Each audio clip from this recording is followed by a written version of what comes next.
Dan ngomong-ngomong soal Partai Nasdem ini, mungkin teman-teman semua masih ada yang ingat dengan nama Riza Khalid.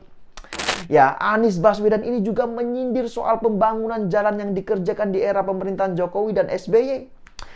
Coba bayangkan saja ya, luar biasa sekali kan akal bulusnya.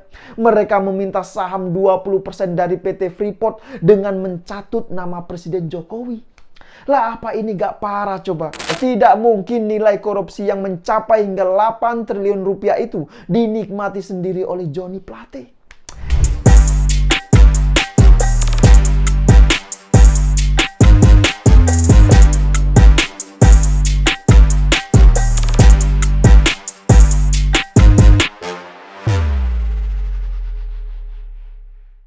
Ya, selamat datang dan jumpa lagi di program Suara Kaum Muda.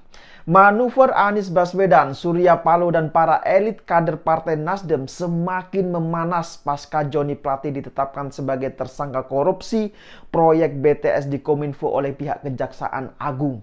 Dan tahu tidak, nilai korupsinya ini tidak main-main, bos. Jadi nilainya ini mencapai 8 triliun rupiah atau 80% dari total anggaran, yaitu 10 triliun rupiah. Dan ngomong-ngomong soal Partai Nasdem ini, mungkin teman-teman semua masih ada yang ingat dengan nama Riza Khalid. Ya, dia adalah sosok yang pernah terlibat dalam kasus Papa minta saham bersama dengan mantan Ketua DPR RI Setia Novanto. Jadi Riza Khalid bersama dengan Setia Novanto saat itu diduga meminta saham PT Freeport Indonesia sebesar 20%. Nah, saham tersebut menurutnya akan diserahkan kepada Presiden Jokowi sebagai bentuk kompensasi jika perpanjangan kontraknya ingin berjalan mulus. Coba bayangkan saja ya, luar biasa sekali kan akal bulusnya. Mereka meminta saham 20% dari PT Freeport dengan mencatut nama Presiden Jokowi. Lah apa ini gak parah coba? Dan akibat dari kasus tersebut, maka Riza Khalid pun terpaksa harus berurusan dengan pihak penegak hukum. Nah, di lain sisi ya, Setia Novanto saat ini justru masih meringkuk di dalam tahanan karena dia ini terlibat dengan kasus EKTP. Jadi Setia Novanto ini divonis selama 15 tahun dalam kasus EKTP. Kasihan sekali Setia Novanto ini. Dan sekedar informasi bahwa Riza Khalid ini adalah penguasa bisnis impor minyak Indonesia via Petral. Ya, mungkin masih ada yang ingat. Jadi Petral ini adalah perusahaan milik Pertamina yang berbasis di Singapura. Nah, di masa pemerintahan Presiden Jokowi, Petral ini pun akhirnya dibubarkan lantaran diduga banyak mafia yang bermain, termasuk Riza Khalid. Ya, jadi hal ini diketahui karena pasokan minyak mentah dan BBM dari Petral harganya ini tidak kompetitif. Jadi ada dugaan harganya itu telah di-markup oleh para mafia yang bermain di Singapura. Nah, jadi itulah alasan mengapa Petral ini kemudian dibubarkan oleh Presiden Jokowi. Nah, balik lagi ke soal kasus Papa minta saham.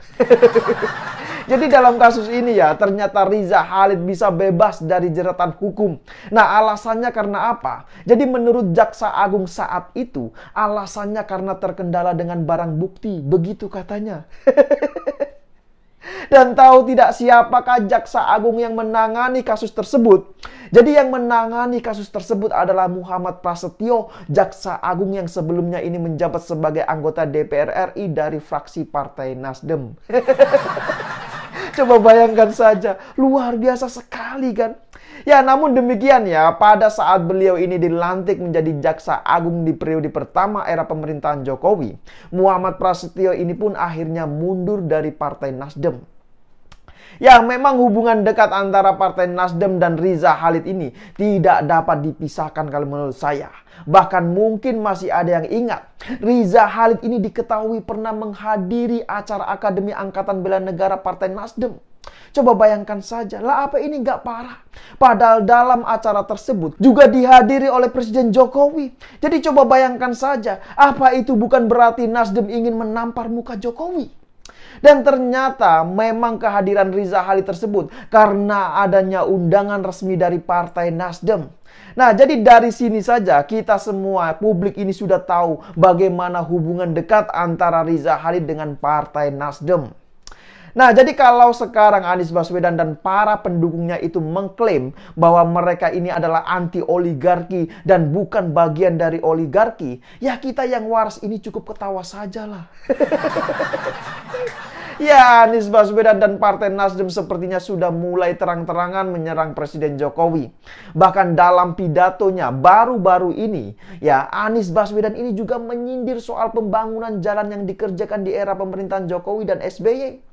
Dan bukan hanya itu, namun Anies Baswedan juga telah menyindir Ganjar Pranowo terkait soal lari-lari dan posting foto. Jadi dia mengaku bahwa selama ini dia sering datang ke banyak tempat tanpa kamera, tanpa media, dan tanpa ditemani siapa-siapa. Begitu klaimnya. Memang lucu sekali Anies Baswedan ini. Nah, pertanyaannya kemudian adalah, benarkah yang disampaikan atau diklaim oleh Anies Baswedan? Ya, kalau saya pribadi jelas tidak percayalah. Ya, sekarang gimana mau percaya? Lawang dia berkunjung ke tempat pembuangan sampah pun masih sempat untuk foto-foto coba. Ya, tapi saya paham kok. Pada intinya, bisa jadi semua ini adalah bentuk kepanikan dari Anies Baswedan dan partai pengusungnya. Nah, panik karena apa? Ya, panik karena elektabilitas Anies Baswedan ini terus mengalami penurunan. Kemudian ditambah lagi dengan kasus penetapan tersangka Joni Plate oleh pihak Kejaksaan Agung. Ya, asal tahu saja ya, tidak mungkin nilai korupsi yang mencapai hingga 8 triliun rupiah itu dinikmati sendiri oleh Joni Plate. Jadi kalau menurut analisis saya, kemungkinan besar banyak sekali yang menerima aliran dana haram tersebut. Dan dalam hal ini ya, pihak Kejaksaan Agung harus bisa mengusut secara tuntas dan transparan. Dan patut diduga juga apakah dana tersebut juga mengalir ke Partai Nasdem dan partai-partai lainnya. Kan itu yang perlu ditelusuri oleh pihak Kejaksaan Agung. Nah, inilah yang menjadi tugas besar Jaksa Agung saat ini. Ya, semoga saja kasus korupsi yang menjerat Menteri Kominfo Joni Plate ini dapat diungkap secara transparan dan berkeadilan. Dan kalau boleh kasih saran, Surya Paloh dan para elit Partai Nasdem tidak perlulah panik dalam menyikapi kasus ini. Ya, apalagi memperlihatkan seakan-akan mereka ini berpihak kepada tersangka korupsi. Coba bayangkan saja, belum berkuasa saja mereka ini sudah terang-terangan seakan-akan berpihak kepada koruptor. Lah apalagi jika sudah berkuasa, apa nggak semakin ngeri coba? Ya, sekarang coba perhatikan lagi deh. Mereka ini seakan-akan kompak menuding bahwa penetapan tersangka Joni Plate merupakan politisasi dan kriminalisasi hukum. Itu menurut mereka. Lah ini kan jelas ngawur sekali, bener gak? Lah padahal ya kasus korupsi BTS Kominfo ini sudah berjalan sejak tahun 2020 hingga 2022. Dan kasus ini berlanjut sampai sekarang. Nah, kasus tersebut mulai diselidiki Kejaksaan Agung pada bulan Agustus 2022. Jadi jauh sebelum Anies Baswedan diumumkan sebagai capres oleh Partai Nasdem pada bulan Oktober 2022. Jadi saya ingin tegaskan ya, kasus ini tidak ada kaitannya sama sekali dengan pencapresan Anies Baswedan. Jadi perlu dicatat bahwa semua ini adalah murni kasus hukum. Mau siapapun pelaku korupsinya, ya mereka harus ditindak secara tegas. Jadi bukan malah dibela atau dilindungi. Kan seperti itu seharusnya, benar gak?